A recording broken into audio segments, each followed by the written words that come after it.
इमरान खान को ने अरेस्ट किया और उसके बाद वो हाई कोर्ट ने भी उसका नोटिस लिया और हाई कोर्ट के जज ने, chief justice of Islamabad high court ने उसको जो अरेस्ट थी उसको लेजिटिमेट वैलिड करार दिया। तो ये बिल्कुल ही एक वैलिड अरेस्ट पे, एक वारंट ऑफ अरेस्ट पे जो एक बंदा अरेस्ट होता है, चाहे इमरान खान हो, चाहे मुराद अली शाह हो, चाहे कोई भी हो, उस पर बिल्कुल शहरियों को सामने नहीं। या तो कोई लेजिटिमेट बात होती, करना बिल्कुल गलत था।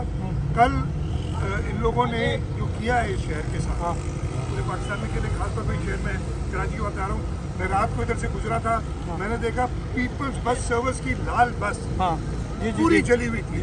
पुलिस की भी गाड़ियाँ सर, उसके अलावा मुझे जब बोल देना आप बोल लो, ठीक है, पूरी जली हुई थी। सही है।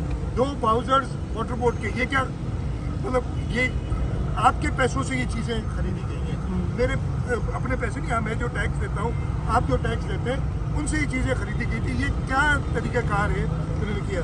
मैंने रात को पुलिस को कहा, रात को मैं गया था इधर, जो भी डेबरी थी, जो गाड़ियाँ थी, वो सारी रात हमने उठाई।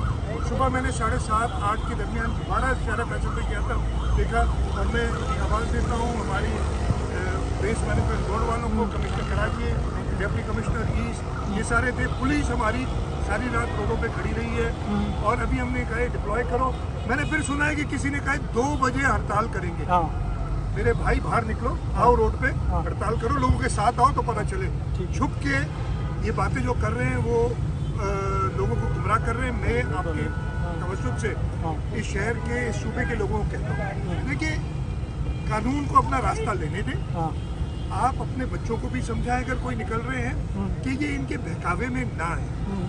कानून अपना रास्ता लेगा। अगर इमरान खान बेकसूर है, वो खुद अपनी तरफ से हमेशा कहता था कि जी कोई बेकसूर है, छूट जाएगा। मेरा इमरान खान से कोई वास्ता नहीं है। मेरा वास्ता है इस शहर में, सूबे में अपना मान बरकरार रखने का। उसको कोई भी चैलेंज करेगा, उसको सख्ती से निपटेंगे, उसके साथ उसकी कार्रवाई होगी कानून के मुताबिक। और कानून के मुताबिक कार्रवाई, अगर कोई सरकारी या प्राइवेट अमलाक को नुकसान पहुंचाता है, उसकी सजा बड़ी संगीन है और वो दी जाएगी।